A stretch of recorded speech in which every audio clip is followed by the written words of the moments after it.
Chers téléspectateurs, bonsoir et bienvenue dans cette édition du journal d'information de la télévision Tchad Info. Ouvrons ce journal avec quelques titres de l'actualité d'aujourd'hui. Une opération de salubrité a été organisée ce matin au grand marché de N'Djamena sur l'initiative du maire de la ville, Bartire Fatimé Zara Douga. Les détails dans ce journal. Clôture aujourd'hui samedi 22 juillet sur les travaux de l'atelier sur la consolidation de la paix à travers le changement de mentalité et le respect de la différence organisé par le Conseil économique, social, culturel et environnemental. Des précisions dans ce journal. Pour clôturer ce journal, la page sport.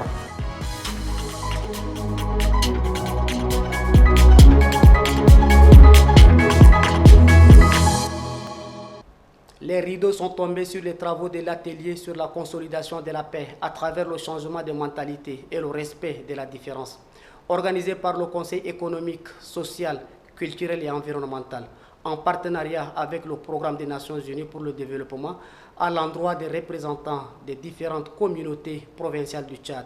Compte rendu de Rassom Mordim Leila. 3 jours durant, les représentants des différentes communautés provinciales du Tchad ont échangé sur plusieurs thèmes liés à la résolution des conflits intercommunautaires qui endettent chaque année une franche partie de la population tchadienne. Allant des typologies des conflits aux éléments déclencheurs, le représentant du représentant résident du PNUD au Tchad salue cette initiative.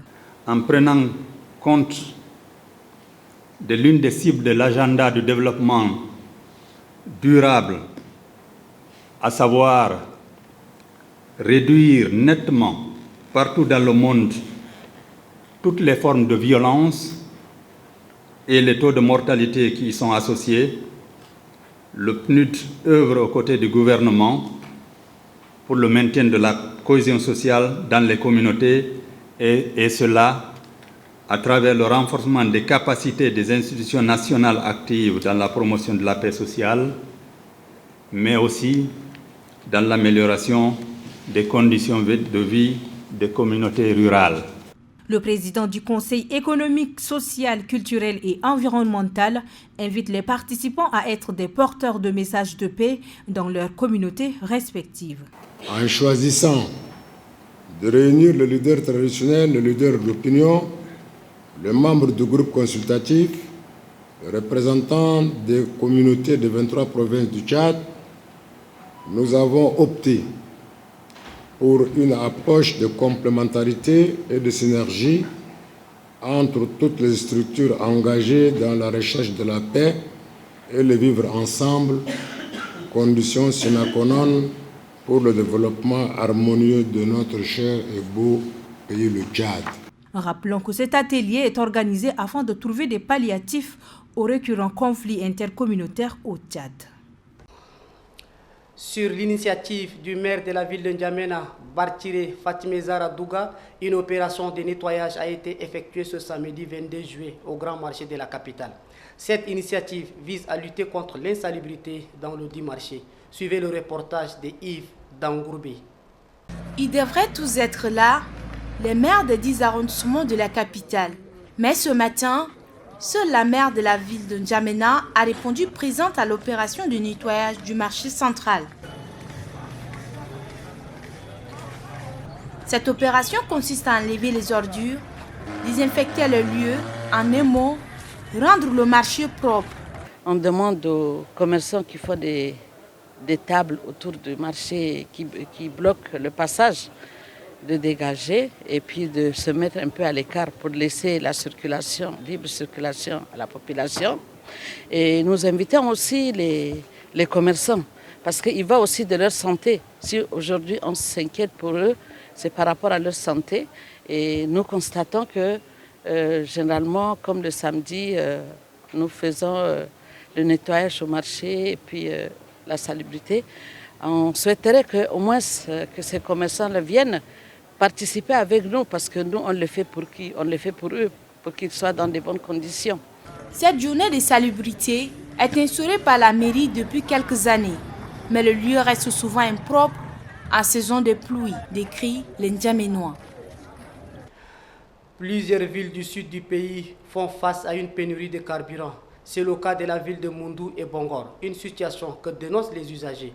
Les explications de Bodr Oumar, Bekoutou Junior et Mohamed Kabo. Ce dernier temps, s'approvisionner en carburant dans la ville de Moundou relève d'un parcours des combattants. Et ce long fil d'attente en est la preuve. La plupart des hommes et femmes sont en rang depuis 5 heures du matin. Certaines personnes sont venues depuis 5 heures du matin et jusqu'à présent, ils n'ont pas eu du carburant, même les véhicules. Dieu seul sait le vrai problème de la pénurie. Nous, clandomènes, nous ne connaissons rien dans tout ça.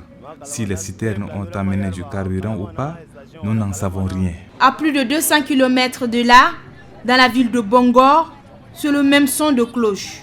Ici, les conducteurs de mototaxis dénoncent une campagne d'arnaque des stations de service et interpellent les autorités à réagir. Dans notre pays, on a notre pétrole qui est là. On peut prendre l'exemple du Cameroun voisin. Ils n'ont pas un pétrole chez eux, mais l'essence, 1 litre n'a jamais atteint 1000 francs. Et on a notre produit et on vend cher, 1000 francs, 1500. Un commerçant, est-ce qu'il a quelle autorité? Donc je ne donne pas tort, pourquoi? Parce que nos gouvernements même ne font pas leur travail. Les autres villes du pays sont ravitaillées par N'Djamena. Elle aussi a été paralysée par une pénurie sans précédent en avril dernier. L'actualité en bref de ce samedi 22 juin, des présumés malfrats arrêtés, l'octroi de 100 lits avec matelas au ministère de la Santé, lancement de l'opération Un citoyen, une carte à SAR par le bloc fédéral constitue le point essentiel de l'actualité en bref. Rassom Mordim, Leila. Des présumés coupeurs de route opérant dans la zone de la sous-préfecture de Mangran, département de Jorouf Al-Amar, province du Ouadaye, sont tombés dans le filet des forces de l'ordre. Ils ont été présentés avec leurs armes au préfet du département de Jorouf Al-Amar, Achafi Issa Abo. Le secrétaire général du ministère de la Santé publique et de la prévention, Dabsou Guidaoussou, a réceptionné ce samedi 22 juillet 2023 100 lits avec matelas, dont de l'organisation Aide musulmane des États-Unis. Le secrétaire général du ministère de la Santé publique et de la prévention a souligné que ce don permettra au ministère de renforcer la capacité d'accueil des structures sanitaires des provinces du pays qui éprouvent un réel besoin. Il a rassuré de la gestion rationnelle de ces lits. Une mission du bloc fédéral conduite par Ndjela Semdonong Bay Félix sensibilise les habitants de Sar, chef-lieu de la province du Mont-Chari, sur l'intérêt de se faire recenser pour les élections à venir. L'opération est baptisée Un citoyen, une carte électeur. Ceci dans le souci de défendre l'État fédéral. Chad Petroleum Company ouvre une nouvelle ère pour l'industrie pétrolière tchadienne avec des débuts prometteurs. Fondée récemment, cette société s'apprête à réaliser son premier enlèvement de brut le 25 juillet au port de Kribi, marquant ainsi un tournant significatif dans le secteur. Grâce à cette opération, l'État tchadien devrait engranger près de 80 millions de dollars de revenus, représentant un pas de géant vers la consolidation de son économie. La TPC détient désormais une part importante des gisements et de l'oléoduc d'exportation, ce qui lui confère un rôle essentiel dans la gestion efficace des ressources pétrolières du pays. Ces débuts fructueux témoignent de la volonté du Tchad de maximiser ses revenus et de renforcer son secteur pétrolier dans un contexte économique en constante évolution, ouvrant ainsi la voie à un avenir énergétique promoteur pour la nation tchadienne. Dans nos provinces, au Salamat, depuis l'arrivée du fleuve saisonnier de Bar Azoum, au niveau d'Amtiman, plusieurs activités de routine se poursuivent sur ce fleuve. Un vrai business qui fait le bonheur des uns, mais pas pour les autres.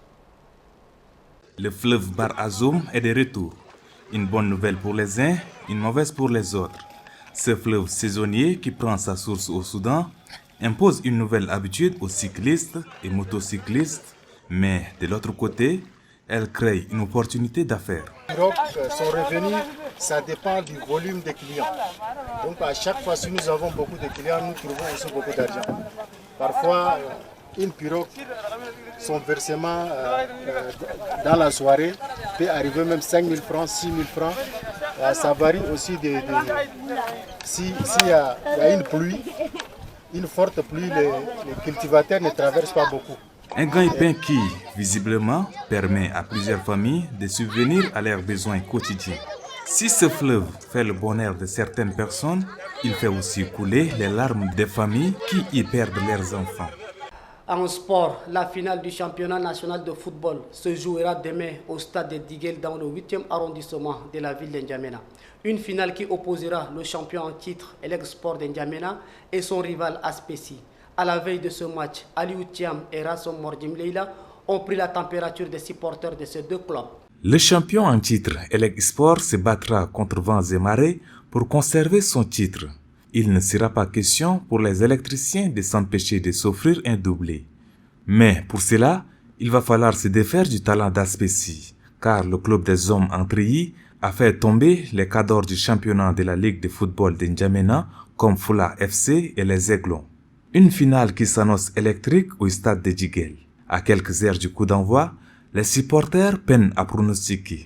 Selon moi, je vois que le plus fort c'est Aspesi. Parce qu'ils ont de jeunes tellement talentueux. Et c'est votre équipe préférée? C'est mon équipe préférée, oui. En fait, Eleg Sport, c'est le doyen du championnat. 2 fois successifs championnat national du Tchad. Et puis l'Aspesi, c'est la première fois. C'est une équipe jeune qui joue bien et aussi ils sont arrivés. Et demain, on va essayer de voir que le meilleur gagne. Et sinon, je pense que Eleg a toute la chance de gagner. Comme ils sont habitués de la compétition, on va essayer de voir ce qui va se passer, Inch'Allah. C'est vraiment très difficile de dire que telle équipe doit gagner, parce qu'une fois arrivé en finale, ce n'est pas la performance qui joue, mais c'est de l'expérience. Donc, selon côté Eleg Sport a beaucoup discuté les finales. Pour Aspesi, c'est pour la première fois qu'il va jouer la finale. On ne sait pas s'ils peuvent faire du miracle ou bien Eleg peut tenir comme ils sont les tenants du titre. Ils peuvent garder leur titre, on ne sait pas. Donc c'est la fin qui justifie les moyens. Donc. Voilà, les sports, c'est-à-dire que le meilleur gagne. Que le meilleur gagne sur le terrain, Inch'Allah, entre les des grands clubs. Demain, il va jouer la finale du championnat national. Donc nous, on va souhaiter que le meilleur gagne. Et bonne chance pour tous les équipes. Lors des matchs de poule, les deux clubs, Eleg Sport et Aspesi, ont fait un sans faute avec 5 victoires en 5 matchs. Aucun d'eux n'a encaissé un but. La finale se jouera sous le regard de JJ Okocha et Kalilou Fadjiga. C'est tout pour cette édition. Chers téléspectateurs, restez connectés sur la télévision Tchad Info et bonne suite de programme.